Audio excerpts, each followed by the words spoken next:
Good afternoon, patrons, and welcome to the February kind of Patroncast. Yeah, sorry, this one's very late this month. I know I've kind of been doing them. I tend to do them like towards the end of the month. This one was too close to the end of the month. And when I say too close to the end of the month, I mean I kind of put out the request for questions at the end of the month. So in order to leave enough time for questions, it kind of in the end had to come at the beginning of March. The next one will actually be within March too. I'll get it properly back on schedule there. Sorry about that. Sorry about that indeed. So Patreon stuff first, I think, actually. I've been trying to do something new that hopefully kind of some of you may have noticed, which is, I've kind of been thinking, like, about ways I can make Patreon kind of give a bit of added value back to you guys. And the one that I've been really kind of trying to push this past month has been, like, free Steam codes. Because what I've generally found is, like, very, very often, if I just kind of, when I'm speaking to particularly indie devs, very often in particular indie devs, if I'm speaking to indie devs, I'm just kind of say to them, when I'm kind of speaking to them, because I'll always speak to an indie dev, because, you know, if nothing else, you'll just speak to them, just say,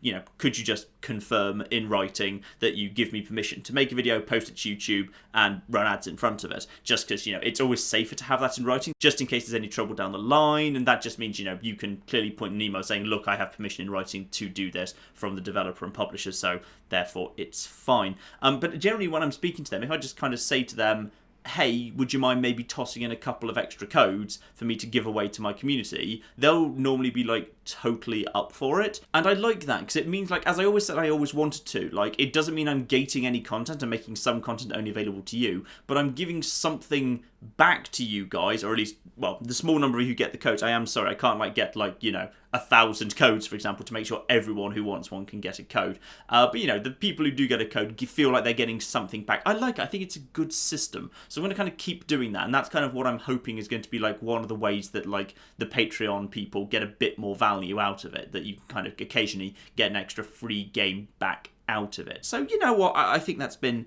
quite a good thing. The channel structure as well.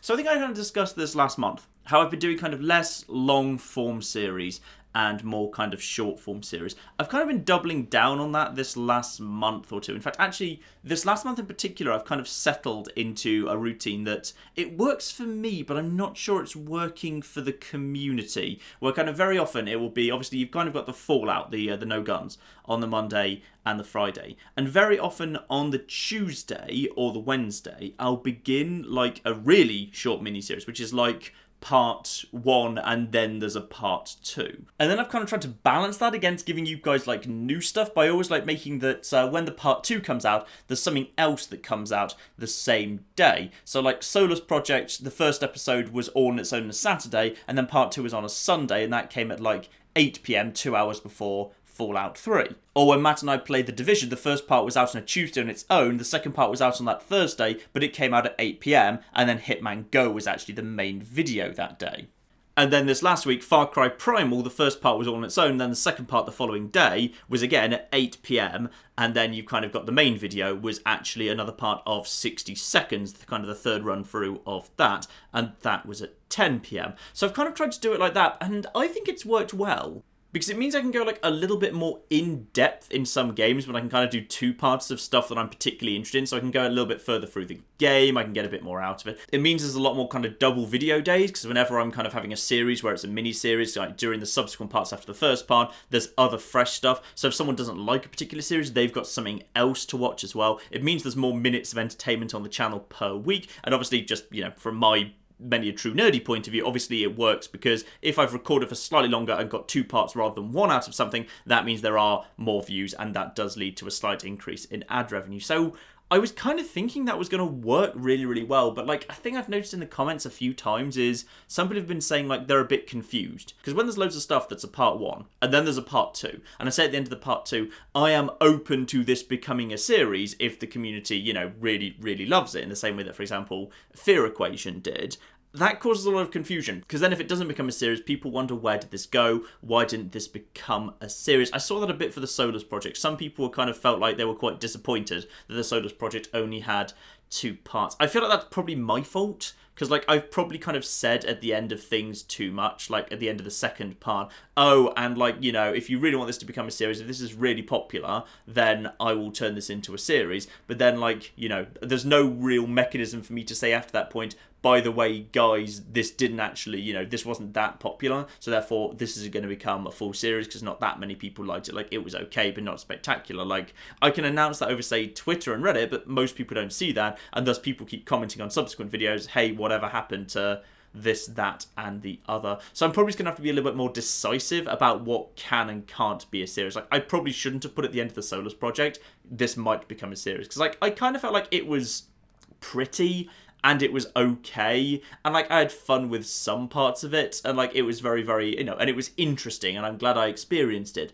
But I don't think it was really ever series material. The only way it would have become a series is if everybody wanted it to become a series. And it had done, like, really unexpectedly well. Like, for example, 60 Seconds did. So I should probably just stop saying that at the end. Unless I'm, like, really enjoying something so much that I want to make it a series anyway, just because I love it, I probably should stop putting that at the end of videos. But, I don't know.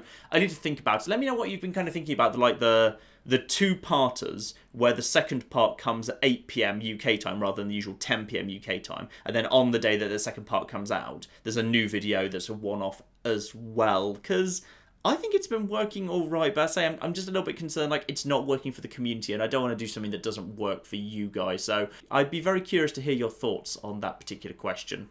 One thing I've actually been thinking about that, by the way, is I think live streaming will fill that gap nicely. Because I think, like, a live stream, a big extended weekend live stream, is just the way that I could deal with games that are a bit long, that I don't really want to make a full series for, but I'd like to play a little bit more. Like, two games recently that were total, like, I'm not necessarily sure I want to finish this as an on-channel series, but I'd like to do more of them because people want to see it, or at least some people want to see it. Enough people want to see it. Like Far Cry Primal, which I think is good, but not great, and I just don't really want to kind of bog down the channel with a full series. Like, this is actually one of the problems that Fallout 4 has caused for the channel, which is, I love Fallout 4, I genuinely do, and I think it's great that it's going to have regular series across No Guns, and then when the new survival mode comes out, and then DLC, but between older Fallouts and Fallout 4, that's currently blocking up 3 out of 7 main videos per week, which leaves me only 4 slots for the rest of the week to actually have everything else. Then if I were to take, say, Far Cry Primal and make that into a full, complete series,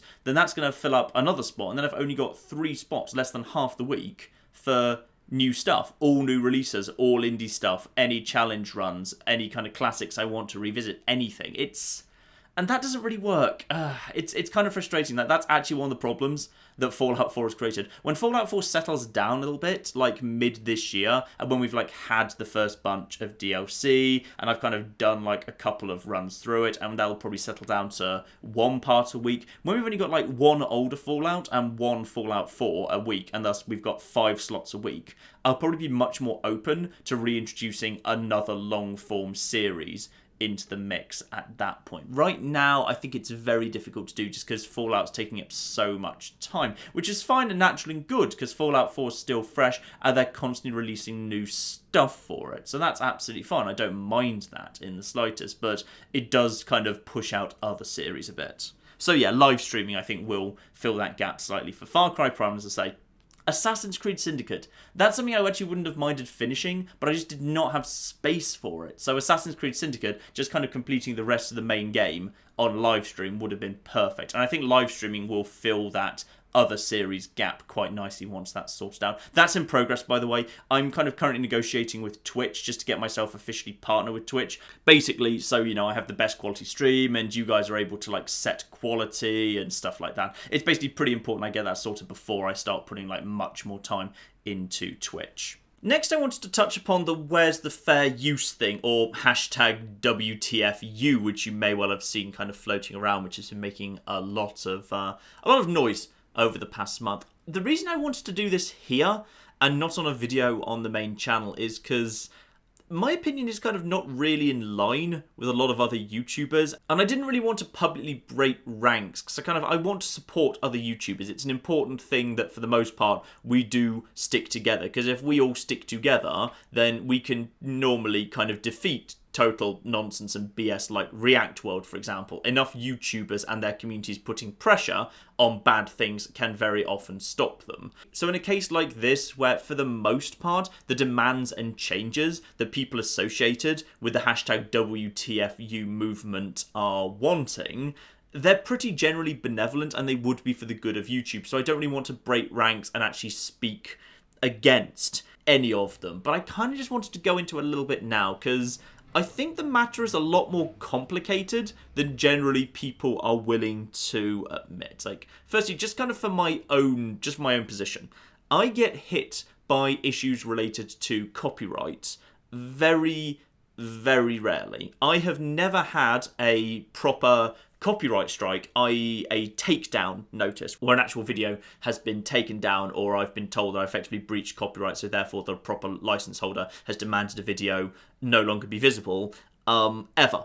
That has never happened to my channel in 3 years and, 700 odd videos. That just has not happened to me. And that's not just luck, there's an element of due diligence that I followed that has meant that I run into relatively few problems, and I'll kind of touch on that in a moment. Now, I have run into the odd content ID issue. In fact, the exact kind of day I'm recording this, I was just kind of told this morning that a false claim against Far Cry Primal Part 2 has just been released. And that was a content ID match, which basically means someone says, hey, that's my content, I'm not going to make you take it down, but you're not allowed to monetize it anymore. Either you're not allowed to monetize it anymore, or the adverts continue running, but the money from those adverts goes to the proper rights holder, not to me anymore.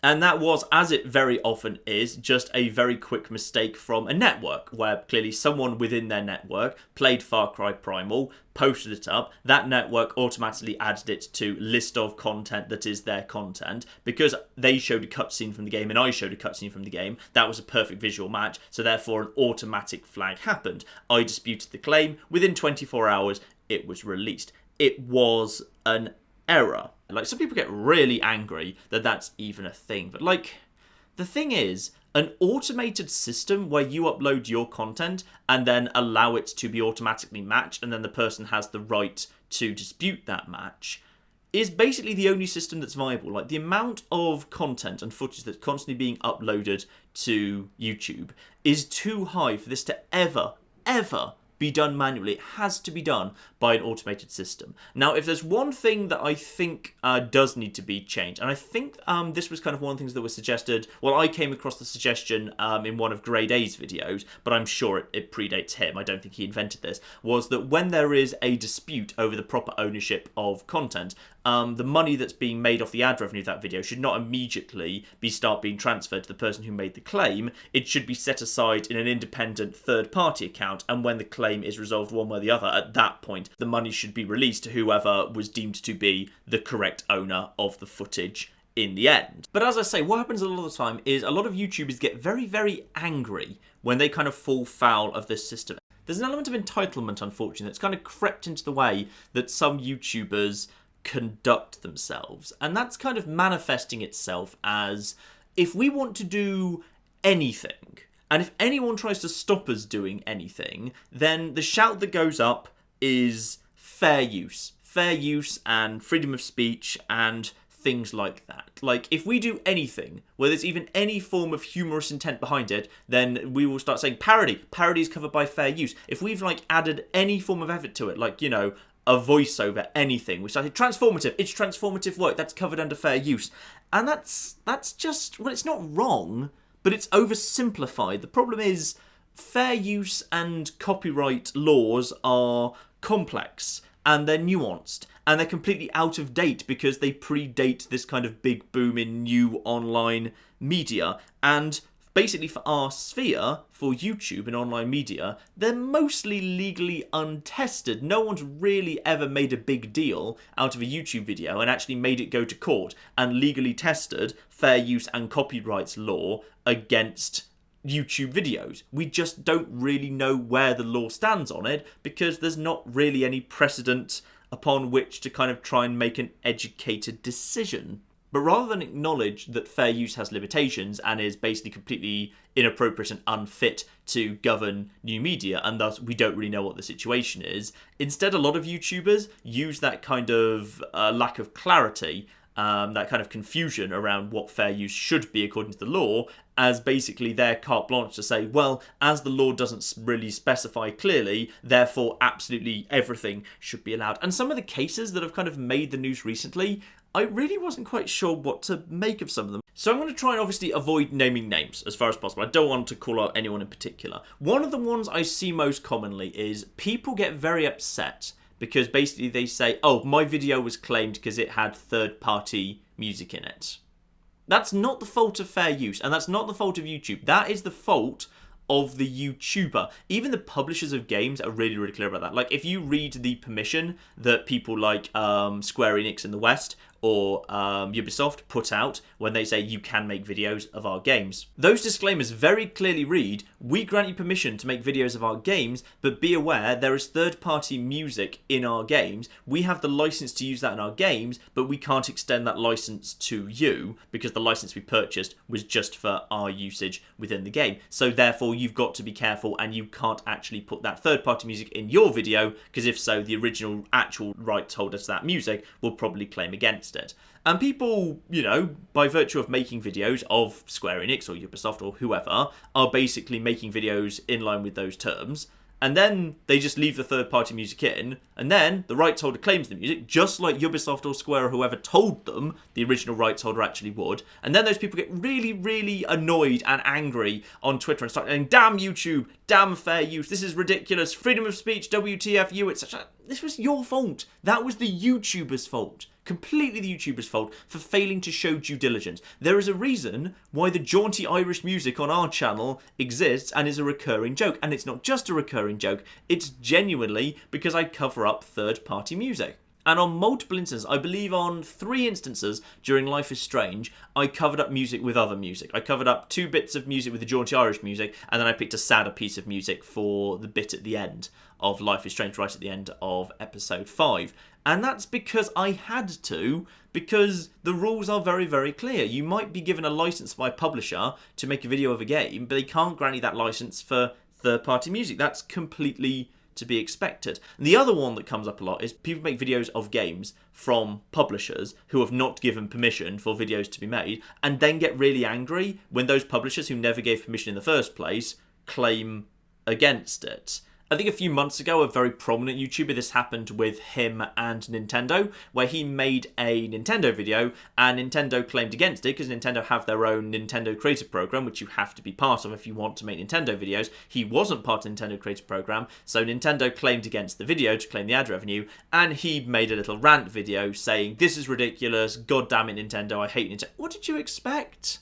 What did you honestly expect? We are producing work with other people's intellectual property. Yes, there are fair use laws that mean within certain restrictions and within certain, I guess because we don't really kind of have a clear understanding of how the law would apply to YouTube videos, within a certain level of common sense, we have a right to use certain amounts of footage for parody or transformative works, but that does not give us a right to just take anyone else's intellectual property that we want, put a bit of a voiceover over it, and put it on YouTube. Fair use was never designed to let us do that. And YouTube videos, especially long-form YouTube videos, things like the Let's Play format, where you're showing off a very large part of the game, like, publishers perfectly have a right to say, actually, in our opinion, this probably isn't the best for us if you do that, so therefore we'd like to put certain restrictions in play.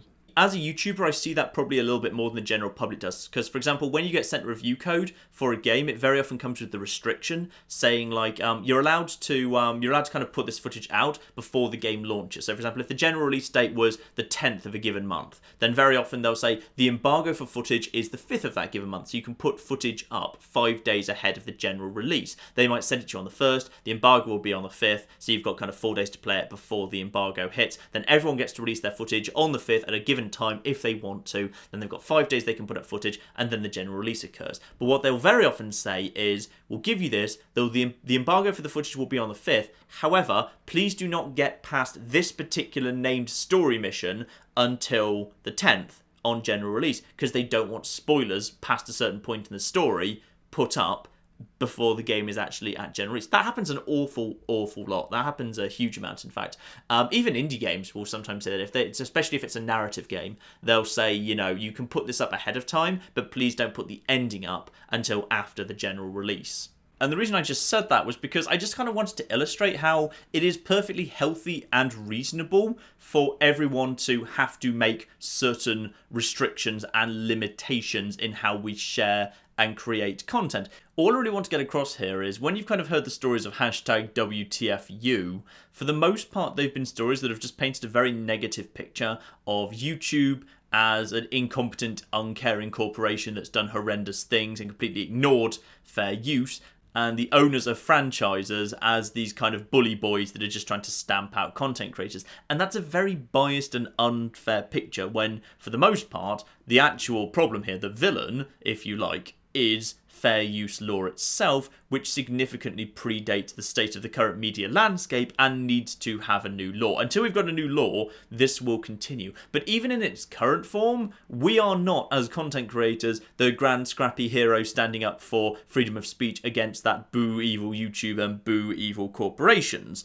Everyone is at fault, and I think kind of each person needs to do something in particular, which is YouTube needs to be more transparent about how its process works. Content owners and license holders need to use better discretion and potentially, rather than using an automated system, using an automated system to find potential matches and then actually have someone manually checking those matches before they submit claims against them.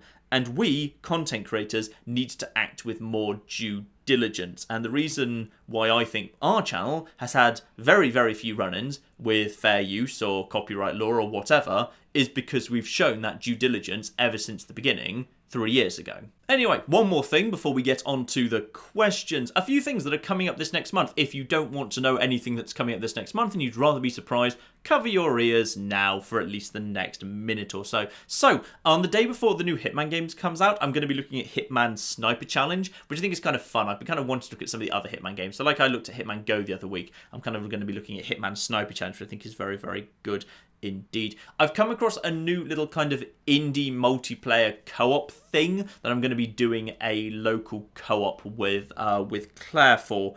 So we're going to be doing a game. It's called Moon Hunters. I'm not sure it's actually out yet. I think it's entering its early access in a week or so. I'd need to double check, come off the top of my head. But it's a really interesting little kind of mythology up. It's like an old schooly top-down action RPG thing, where the feats that you do and the decisions you make, like add constellations to the sky, where it like represents what your feats. It just sounds really, really cool. I'm looking forward to it immensely. I've not actually played it yet.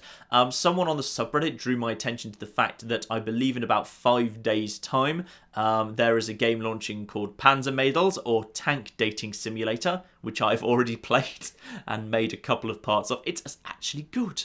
It's genuine. It's probably the best visual novel I've ever done. There's a lot of good puns. I do enjoy a good pun. So I'm doing a new dating simulator coming up in a week or two. I think it's in... I think it'll be in about just over a week after this video goes up.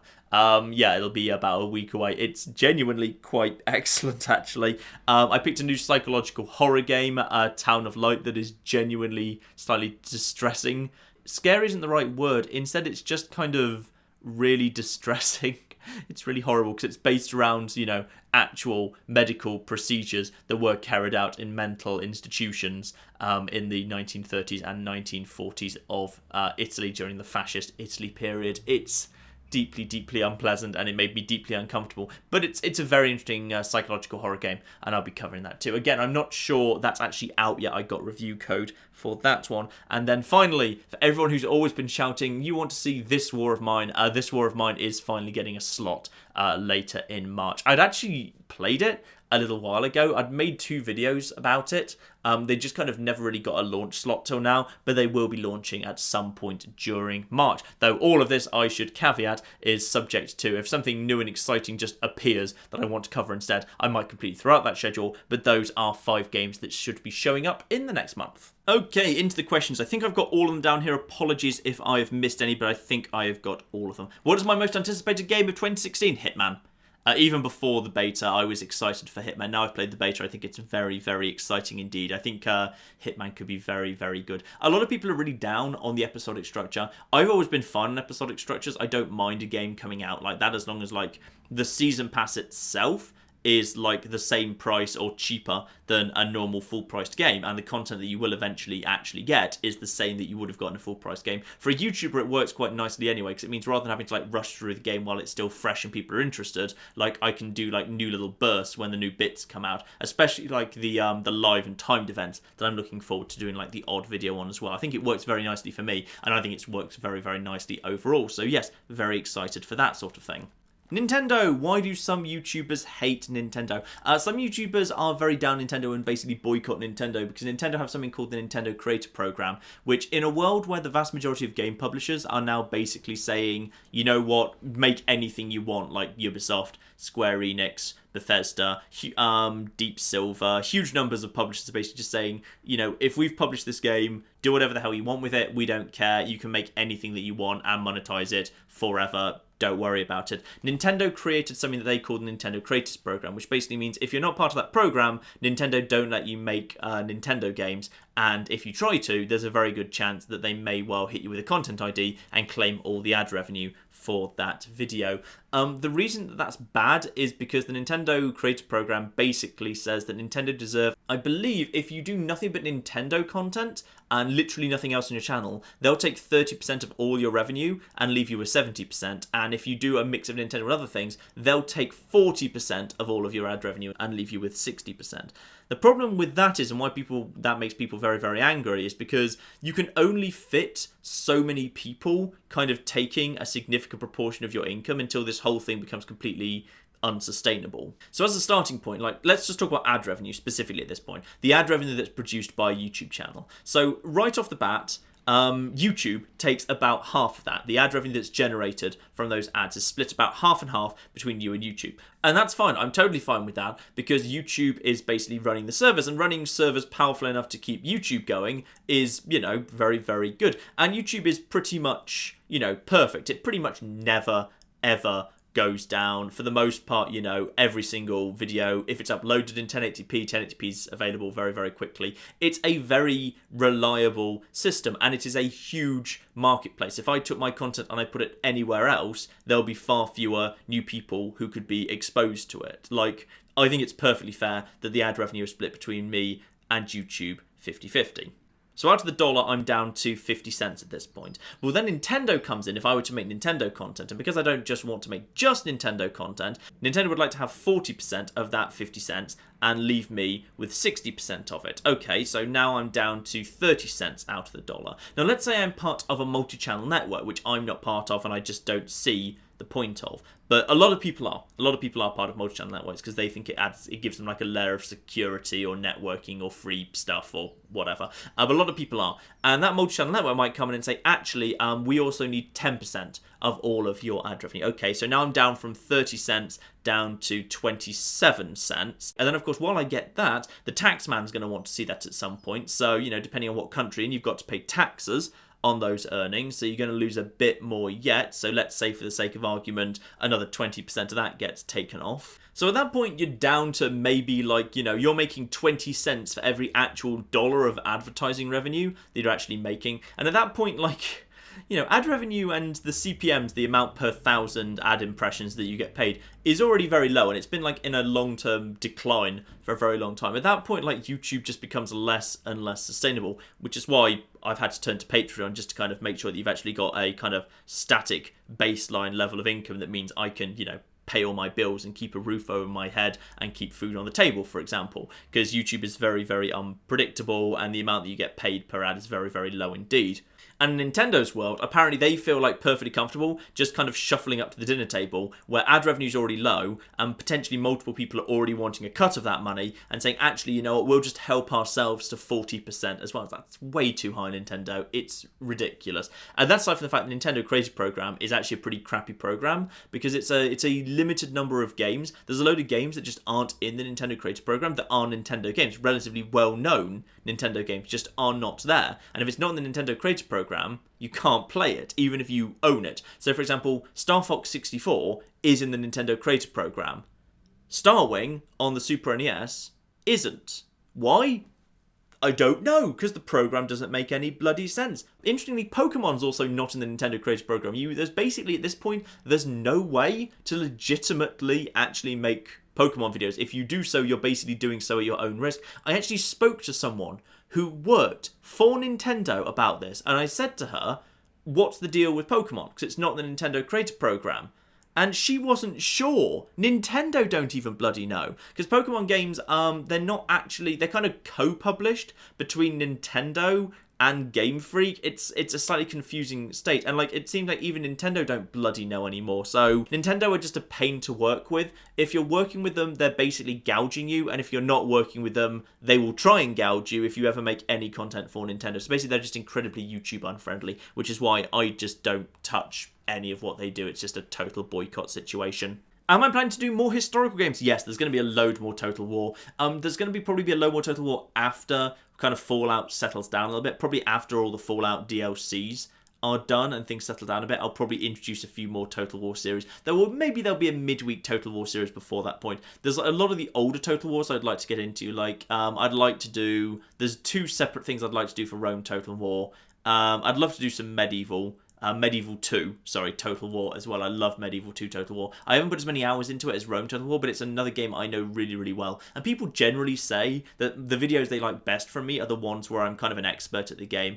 And I'd like to think I'm quite an expert at Rome Total War and Medieval 2 Total War, so I'd like to do that. And I'd quite like to take one of the new Total War games and play it blind for the first time, like Rome 2 Total War. I do have that, and I'd kind of would at some point like to just play that blind and just kind of that be my first play for that, because obviously, you know, just because even though I wouldn't necessarily be familiar with the game mechanics, because actually most of the new ones I haven't played. Like, I've barely played Empire or Napoleon or Samurai 2, so therefore I'm very out of the loop. I'm incredibly out of the loop for what Total War's base mechanics are at the moment. I'd be going into it with just a very good knowledge of Rome and Medieval 2, and that probably would not help me very, very much indeed. So I'd like to at some point maybe do like a blind playthrough of Empire and a blind playthrough of Rome 2, but I think those are all a little bit down the line.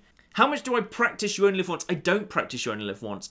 In You Only Live Once, basically, I allow myself to academically look stuff up. So, like, I do a lot of research out of the wiki, but I feel like it would be a bit boring if I actually had, like, literally run an area before I do it properly in You Only Live Once. So, like, I'd rehearsed it. Because I feel like then I'd know too much what was about to kind of come around the corner. So I don't think it would be fun anymore. I think it would be a lot less tense for me. And if it's a lot less tense for me, it's a lot less tense for you. So I prefer to just like academically understand, like, you know, enemies, what's their damage resistance, how many hit points they have, what guns do I have. So therefore, academically, what ought to be the best tactics. Because like, I think what works very well is if I know the game very, very well, but my planning comes up against unexpected chaos. I think that works really nicely as like an idea, and it works very nicely for the tension. So I kind of like it being structured more like that. Merchandising, is that coming soon? Yes, probably. I've got to kind of tidy up this year, yet I'm still just tidying up the layout of the company in general. And the reason I'm doing that is because we're coming up on the end of the tax year in Britain. Our tax year it's April 5th? I think it's April 5th. So basically, by the end of March, I've just got to have tidied everything up and make sure everything looks as it should do in preparation for the end of the tax year. As soon as we like hit the next tax year, like the big things I'll be wanting to do are get Twitch going on a regular basis, sort out some merchandising. I think those would be kind of the two big things I want to do. The things I want to do, like I want to start off with like the basics, you know, like, yeah, well, obviously coasters. Coasters is the absolute basic. It would almost be ridiculous if I didn't have my own set of coasters at this point. You know, mugs, t-shirts, hoodies. I'd like to do a big selection of t-shirts, so I'll probably use something like Spreadshirt, because then I don't actually have to hold any stock. And if I'm not holding stock and it's printed on demand, that means I can like have a load of different like in-jokes and stuff. So like even if like a small number of people would like a particular in-joke from like, say, you know, LA Noir or whatever, they can do it because I don't need to like front any of the costs for the stock up front. So therefore we can have a big selection of potential designs, which is really, really cool. And this is what I'm still playing with, so don't hold me to this because I don't know if this will happen. I kind of want there to be bobbleheads. I'd actually quite like there to be sort of like Great Britain bobbleheads. Now, I'm not sure whether that's legal. or not. It probably isn't. So I'm kind of still looking into it. I might need to kind of make some changes to the design so it doesn't look exactly like the antagonizer's helmet or the Chinese stealth armor. It might need to be just like, a slightly stylized version of the Great Britant. But I would quite like Great Britant bobbleheads. That is something I have been thinking about for quite a long time. Fallout 4 Survival, what do I think about it? I think it's great. I think it's generally exactly what I want out of Fallout 4's survival mode. And the big thing that's most important to me is they've basically already confirmed it's not just going to be, because it's the hardest mode, the enemies are going to get even more bullet spongy and your guns are going to get even more feeble, because I really hate that as a system of kind of increasing difficulty. It's why, like, when I do things in Fallout New Vegas, I almost always do them on hard, not on very hard. Because, like, I just find in Fallout 3 and Fallout New Vegas, like, when you put the game to very hard, all you're doing is basically just increasing bullet sponginess.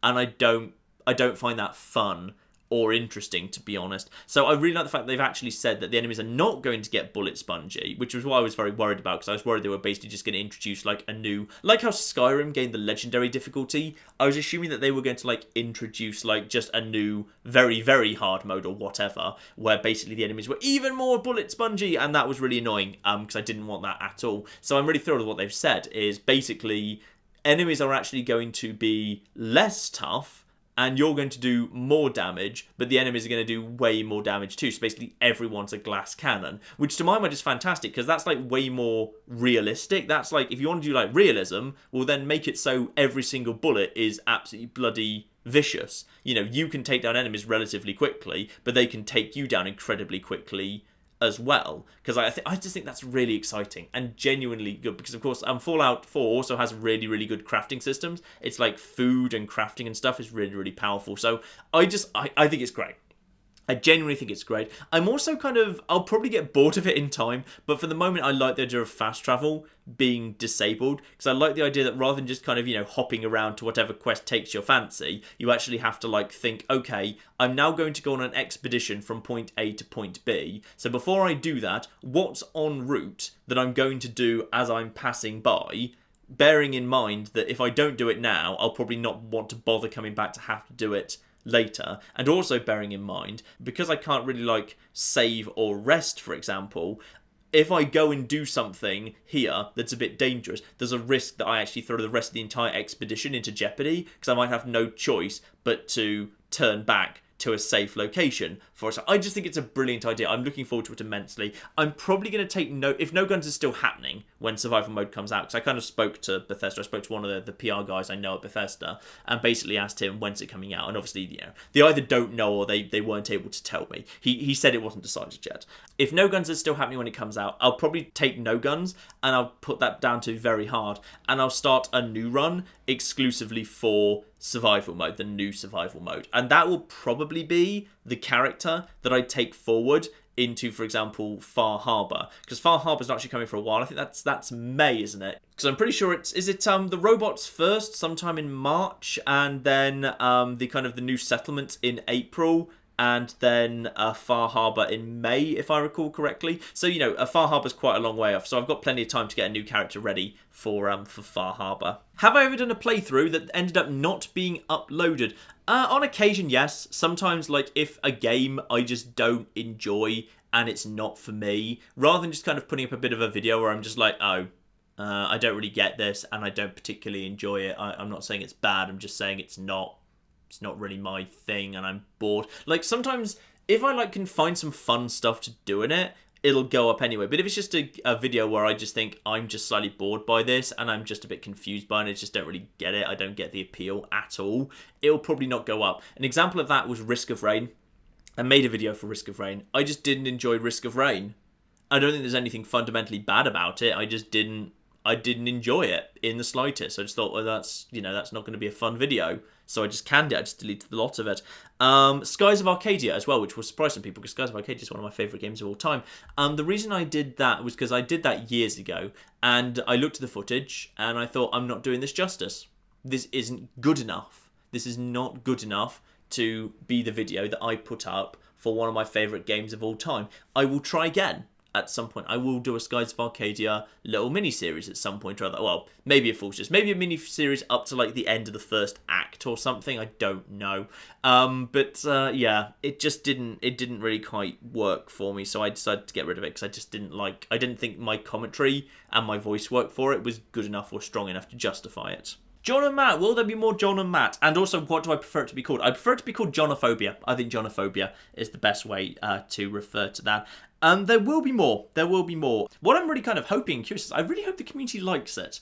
Because what I kind of noticed was, especially when I looked at, like, say, The Division, both the first and the second part of The Division, which I did with Matt, they both didn't do very well as videos. Like, even the first part got kind of far fewer views than I'd typically expect, either just for a brand new game that I'd never put on the channel before, or for a co-op video. Like, if I do a co-op video with Claire, like, normally it would have got, or I would have expected it to kind of do better than that. And the second part was really quite low, so I was not quite sure why that was. Like, in terms of, like, the like-dislike ratio in the comments, no one, like, you know, there weren't, like, a big number of dislikes on the Division videos, and no one really commented saying, I don't really like Matt, I don't really like John doing co-op, there shouldn't be more Matt, there shouldn't be more co-op. So I just wasn't quite sure why the Division videos did quite poorly. Maybe I don't know if it's just because like people weren't particularly interested in the Division.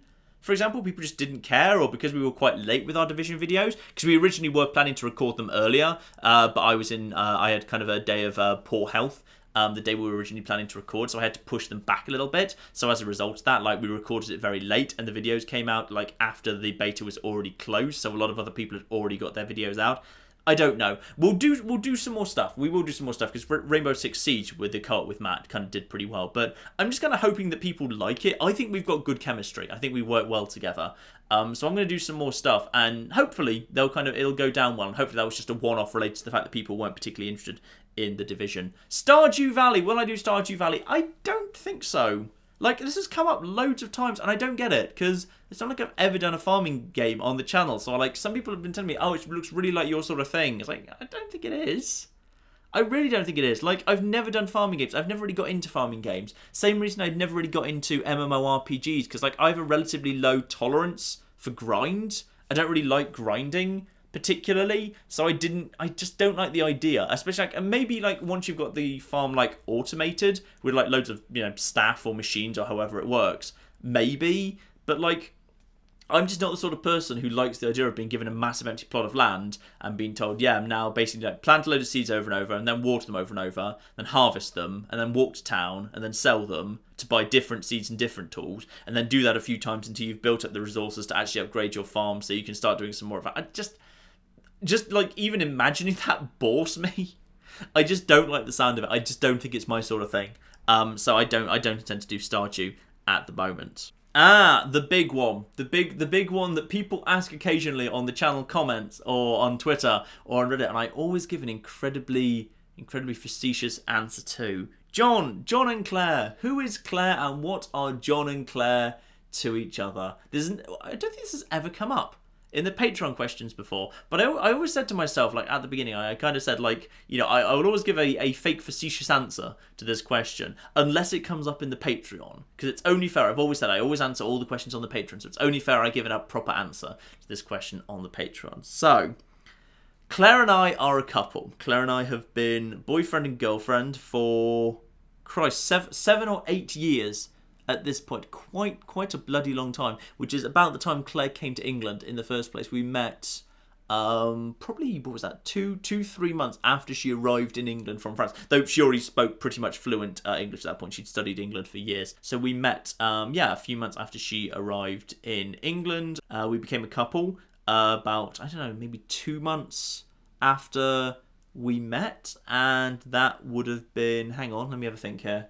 Yes, we must have met about 7.5 years ago and been a couple for a little bit over 7 years. So yes, that is who Claire is. But don't tell anyone. Don't tell anyone in the comments or the Twitter or the subreddit or anything. This is just my little secret between me and you, Patreon people. Don't tell anyone. I find it much funnier to like not tell anyone, have people constantly trying to guess and figure it out. I much prefer that. And I don't know why, by the way, Matt is absolutely determined to make as many people as possible believe that me and him are a gay couple. But I'm very happy to play along with it because it basically just confuses people and means no one has any idea who I'm actually dating or not dating anymore. So yes, that is who Claire is.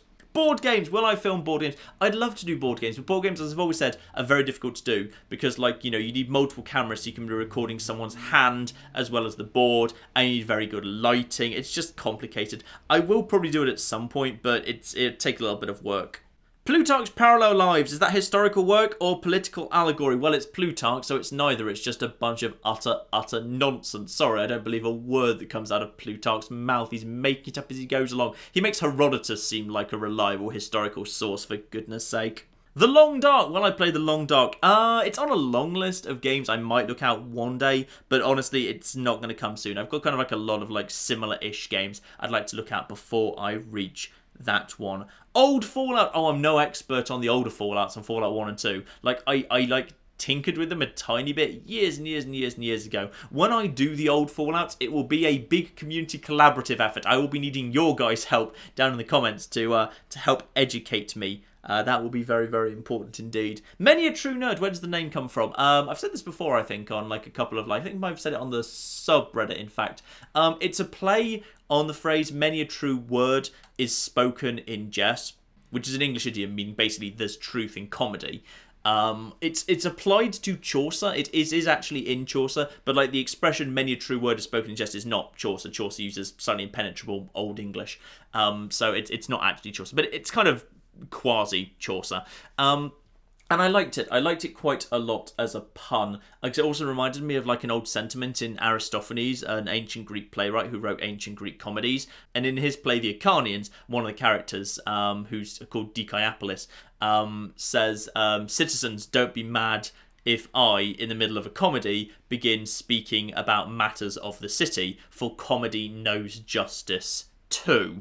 And I just like that as an idea. I like the fact that there is truth in comedy, that by mocking something and by parodying it and by making fun of it and by kind of just generally trying to be funny, you can very often get to the heart of things better than kind of a very dry, rigorous analysis can. Comedy is very, very important. So I just really, really liked that. I liked the pun, many a true nerd. I think it flows off the tongue very, very nicely. So there's just kind of various ways I liked it. I like the inclusivity as well, actually. I like the kind of the idea that's in it, like many a true nerd, like, you know, there's many ways to be a nerd. There's no like one way to be a nerd, because like when we were creating it, there was kind of like, it was about the time of like the idea of like the kind of the controversy around the fake geek girl thing was kind of at its height at that point, and like I was never keen on that idea, because I hate the idea that we kind of, as like a geeky, nerdy gaming culture, should be in any way kind of exclusive or exclusionary. I really hate the idea that like you need to like pass a little entrance exam and prove your kind of geek or nerd credentials before you could call yourself a geek or nerd. I always hated that idea. So like I liked it, the idea, because it was inclusive. I liked it because it rolled off the tongue well, and I liked it because it reminded me of various kind of nice idioms and things in ancient comedy that I liked. So kind of all those things together. Football clubs. Do I follow football? I don't. My dad's from Manchester. He's from the red half of Manchester. So I'm from a Manchester United supporting household, but I've never actually really followed football myself. Someone said they really liked the Fallout New Vegas Don't Starve little kind of mini episode thing,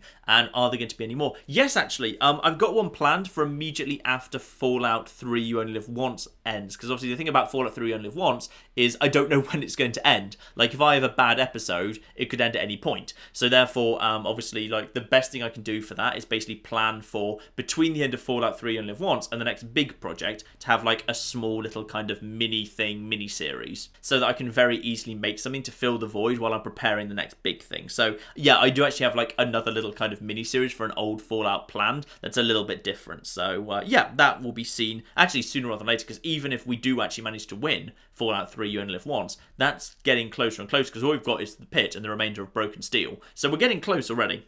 Someone mentioned Avery Attorney and asked if in general if I'm going to do more games featuring voice acting. Well, as I mentioned earlier, we are looking at Tank Dating Simulator in a week or two, so obviously that's got some voice acting in it. I generally love visual novel games because I love doing kind of voice work. I love doing kind of voice acting. I've always thought about maybe doing it on the side as a way of like supplementing the channel earnings a little bit, like just kind of doing some like ad hoc voice work. I'd love to kind of try it out at some point. I'm not really sure how you kind of get into that industry, but it's probably something I'm going to explore during 2016 and just kind of see if it's a little thing I can get into. Because I'd love to do, like, say, voice work for games or just for anything, really. I'd love to kind of have that skill. Frozen Synapse, will I play that at some point? I probably will at some point, but again, that's kind of very far down a long list. I'm aware of it, but I'm not in a hurry to do that one, I'm afraid. So, at some point, yes, but not imminently. Do I have any regrets for starting doing YouTube full-time?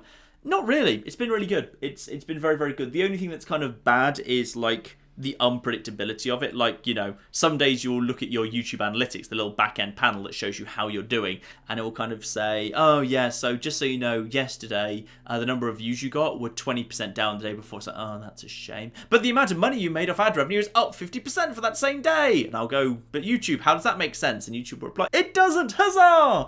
Yeah, sometimes, yeah, the amount of money that you make on YouTube seems to have basically zero bearing on the number of views or the amount of minutes of watch time you create. There's like just no relationship there whatsoever. It's incredibly unpredictable, and sometimes it just goes up and sometimes it just goes down, and that's what Patreon's for, because at least Patreon gives me like a stable baseline, so at least I know I'm going to earn at least a certain amount each month, so I can, like, you know, therefore make commitments like having a home, knowing that I'll be able to meet those commitments. So, you know, that's probably the only regret, but Patreon really kind of eases that burden. What's my favourite video that I've ever made? Fallout 3 Kill Everything Part 7, a practical guide to parenting, where we went through Andale, tortured the little girl who lives there, then headed on through Girdershade into Tranquility Lane and were a complete monster there. I particularly like that because, like, it contains several moments I absolutely love. Like, I absolutely love trapping... Is her name Jenny? The little girl in Andale? I think it's Jenny. Where you trap her in her room with a landmine, and then the landmine detonating as she kind of walks over it. And then, what did I just say? I love that moment. That moment's brilliant. I love kind of trying to get her involved in sports by firing like basketballs at her. I love feeding her her own parents by kind of setting up her dead parents on the table. And then I think Girdershade's quite good as well. And then I love, obviously, Dance with Your Dad, Timmy. Tormenting Timmy in Tranquility Lane is just wonderful. I absolutely adore that. Like, and the best thing I love about that episode was the whole thing was completely unscripted and unplanned.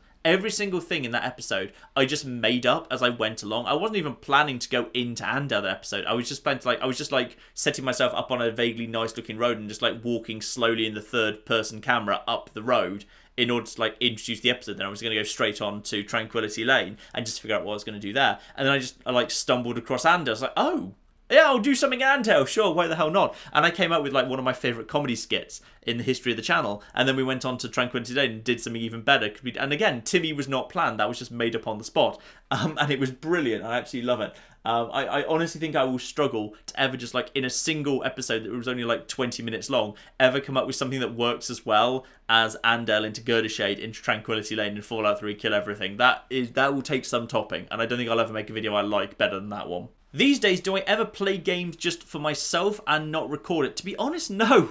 Not really. This is always the downside about taking a hobby and turning it into a job, which is all of a sudden you've kind of lost that hobby because it's become your job, and every time you sit down to play a game, you think, well, I might as well record this, otherwise it would just be a waste of time. If I'm playing this game anyway, I might as well record it. Like, the only real exceptions are, like, if I'm playing a complex game, I might sit down and quietly play it without recording it for an hour or two, just to get to grips with the mechanics of it. And the other exception is Fallout 4, which after my first playthrough, I kind of sat down and just kind of went through a few little things by myself, just because I'm trying to learn the game. So I'm just trying to learn the mechanics and all the locations and, you know how the game all fits together as well as I can. Because obviously in preparation for Fallout 4 You Only Live Once, I'm going to need to know that game incredibly well. So basically, therefore, I just kind of need to off-screen a bit of stuff there, just learning the map, learning the mechanics, learning everything, learning the spawn locations, learning kind of what level enemies spawn where, for example. And the final one, would I be willing to accept sponsored travel? So, for example, like if someone offered to fly me somewhere to go and experience a game